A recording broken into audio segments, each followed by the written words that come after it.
We have a lot of ground to cover. We can start by asking, why is science important for diplomacy?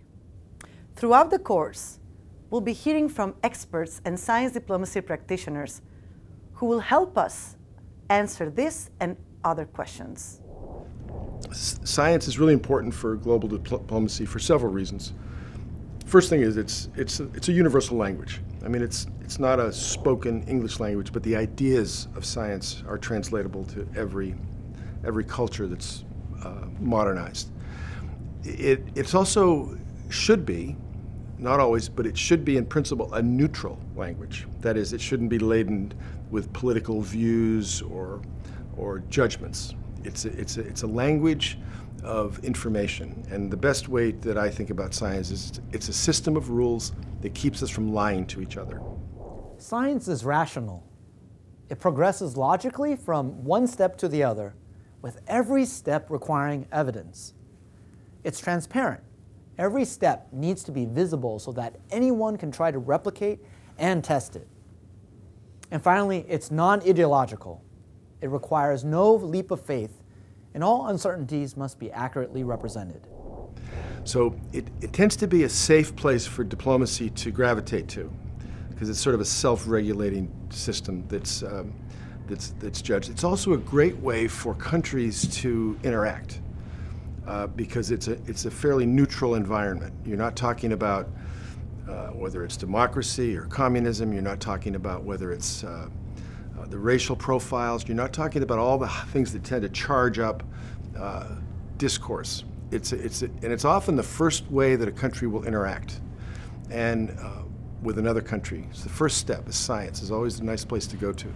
And one of the great global examples of this is Antarctica.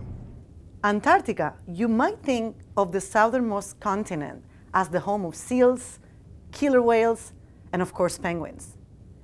It has no native peoples, and it's covered with ice year-round. No one really goes there, except the scientists. But imagine that Antarctica weren't a scientific station, but a military base. It sounds fantastical, but during the Cold War, it was something on people's mind. Tension was high between the United States and the Soviet Union. Both sides were conducting nuclear tests. Where better to establish a nuclear base than a continent located far away from the rest of the world with no inhabitants? But before this could happen, 12 countries signed the Antarctic Treaty, including both the United States and the Soviet Union. It became the first arms control agreement established during the Cold War.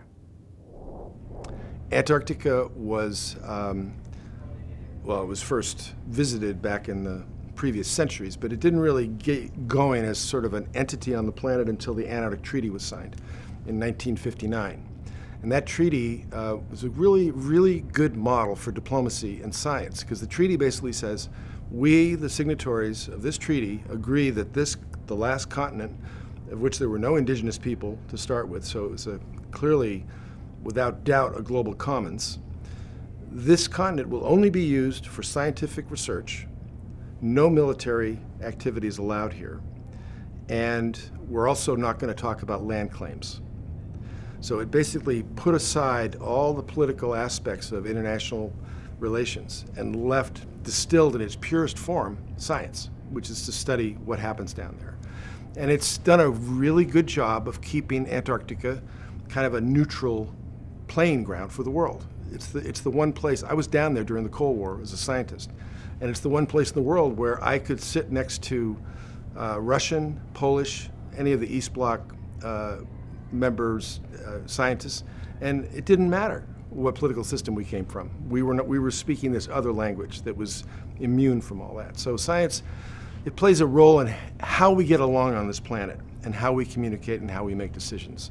And when it's wedded with diplomacy, it's really a wonderful sweet spot. The Antarctic Treaty is a wonderful example of science diplomacy. And in fact, it encompasses science diplomacy's three main dimensions. First, diplomacy can advance science. Because these nations were able to come together and achieve a diplomatic agreement, scientific research is possible and even supported in Antarctica without threat of military action. Second, science can advance diplomacy. Scientific collaboration can take place in Antarctica regardless of the nationalities of the scientists involved. Science provides a safe space for even enemies to collaborate. And third, science can inform diplomacy.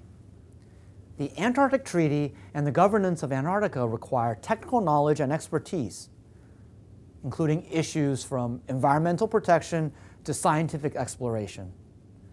We'll be unpacking these three dimensions throughout the course. Half a century after the Antarctic Treaty was signed, the linkages between science and diplomacy are more important than ever.